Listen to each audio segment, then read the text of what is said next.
Saya ucapkan selamat pagi Ibu Bapak Wali Murid siswa SMA Dian Bangsa. Pada hari ini Bapak Ibu semua sudah menerima rapot mid semester dalam bentuk PDF.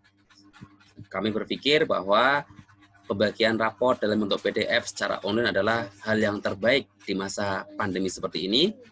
Pada kesempatan kali ini saya ingin memberitahu mengenai bentuk laporannya, bentuk laporan mid semesternya ini, yang mana ketika pada tatap muka langsung, biasanya Bapak Ibu bisa langsung mengambil ke sekolah dan berinteraksi, bertanya jawab dengan wali kelasnya, sehingga bisa mengetahui perkembangan putra-putri Bapak Ibu semuanya.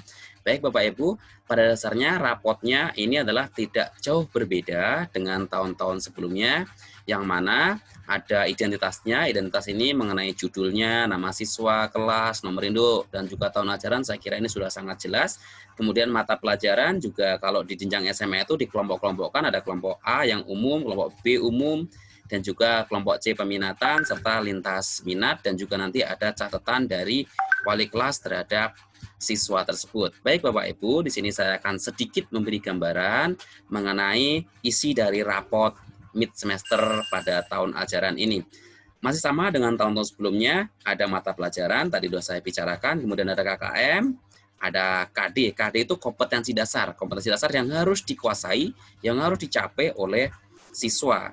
KD itu kompetensi dasar ada dua jenis, yaitu dalam bentuk pengetahuan atau disingkat P, dan juga kompetensi dasar dalam bentuk keterampilan atau disebutnya K. Nah, kompetensi dasar ini harus dicapai oleh siswa. Patokannya apa? Patokannya adalah KKM ini Bapak Ibu semuanya. KKM di sini semuanya misalnya contohnya ini adalah 67. Ini saya memberi contoh KKM agama, baik agama Buddha, Kristen maupun Islam, semuanya KKM adalah sama, 67. Bapak Ibu bisa melihat nanti di raport masing-masing siswa berapa KKM-nya. Artinya apa? Artinya KKM itu adalah nilai yang harus dicapai. Paling minimum. Ya, nilai yang harus dicapai paling minimum itu adalah 67 untuk pelajaran agama. Ini sebagai contoh saja. Nah, ketika seorang siswa mencapai nilai lebih dari KKM yaitu 70, maka dia tidak merah. Tapi kalau dia mendapatkan nilainya di bawah KKM, maka dia akan merah. Contoh begitu ya. Nah, nilai KKM itu adalah nilai batas paling bawah yang harus dicapai siswa. Nah, sekarang Bapak Ibu mengenai nilai P. Nilai P itu pengetahuan. KD1 pengetahuannya dapat 70, contoh pelajaran agama ini. Dari mana nilai P ini? Nilai P ini diperoleh dari ulangan Bapak Ibu. Semua nilai P ini diperoleh dari ulangan. Kalau nilai K dari mana? Nilai K ini diperoleh dari tugas-tugas.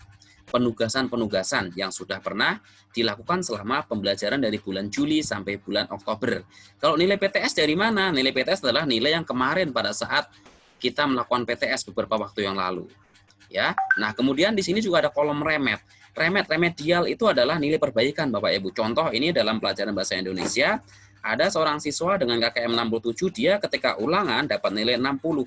Maka gurunya melakukan remedial dan dia dapat nilai 100. Walaupun di kolom remedial dapat 100, tapi nanti ketika dalam pengolahan raport nanti di akhir bulan Desember ya, di pertengahan bulan Desember di akhir semester 1 ini akan diolah nilai raport, namanya nilai raport PAS. Maka di dalam sini yang awalnya nilai pengetahuannya 60 nanti dirubah menjadi KKM yaitu 67. Jadi walaupun dia dapat nilai 100, nah dalam remedialnya nanti dia harus mengganti yaitu sebagai nilai ulangan aslinya menjadi nilai KKM. Nah, kemudian Bapak Ibu lagi, ini di sini juga ada rata-rata. Rata-rata ini saya tampilkan, di sini ada P dan K.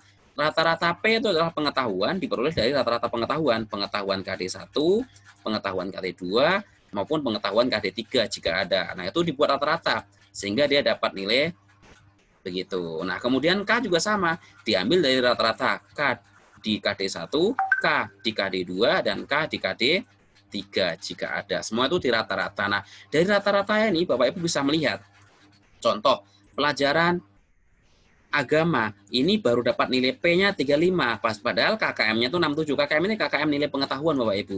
Berarti artinya apa? Artinya siswa tersebut ini perlu banyak belajar lagi supaya bisa mencapai KKM, karena dari KKM masih belum terpenuhi. Contohnya lagi, ini dalam pelajaran matematika KKM-nya 67, tapi siswa ini rata-ratanya 80, berarti si siswa tersebut sudah melampaui, sangat bagus itu. Berarti perlu dipertahankan dan ditingkatkan lagi supaya belajarnya jauh lebih bagus. Begitu ya Bapak Ibu. Nah, sekarang juga ada yang namanya nilai 0 ini. Nilai 0 di sini sudah saya kasih 0 Bapak Ibu di bawah. Nah, ini nilai 0 dikarenakan peserta didik belum mengikuti penilaian. Segera hubungi gurunya untuk melakukan susulan. Nah, artinya Bapak Ibu, nilai 0 yang di atas ini bukan berarti siswanya itu memang mendapatkan nilai 0, tidak. Nilai 0 ditampilkan dalam rapot ini tujuannya adalah untuk memberitahu kepada orang tua bahwa contoh ini, ulangan agama sudah pernah dilakukan yang kedua. Tetapi siswa tersebut belum mengikuti. Belum mengikuti, mungkin dikarenakan banyak hal. Mungkin lagi kendala apa misalnya, gurunya pun sudah mengingatkan berkali-kali. Sehingga sampai pada saat laporan rapot mixed matter ini sudah diturunkan, siswa tersebut belum melakukan susulan sehingga nilainya masih 0. Jadi nilai 0 ini sebatas ditunjukkan kepada orang tua bahwa sebenarnya dalam kolom tersebut sudah ada penilaian, akan tetapi siswa yang bersangkutan belum mengikuti. Sehingga supaya orang tua mengetahui diberilah nilai 0 ya. Oleh karena itu anak-anakku, saya berharap kalian itu langsung segera menghubungi guru kelasnya supaya mendapatkan nilai tambahan dengan mengerjakan tugas. Nah, kemudian satu lagi Bapak Ibu mengenai catatan. Catatan ini adalah sebagai penilaian dari guru kelas terhadap pribadi siswa. Dengan catatan ini diharapkan siswa itu berubah dari sekarang sampai nanti di PAS. PAS itu kira-kira 1-2 bulan lagi.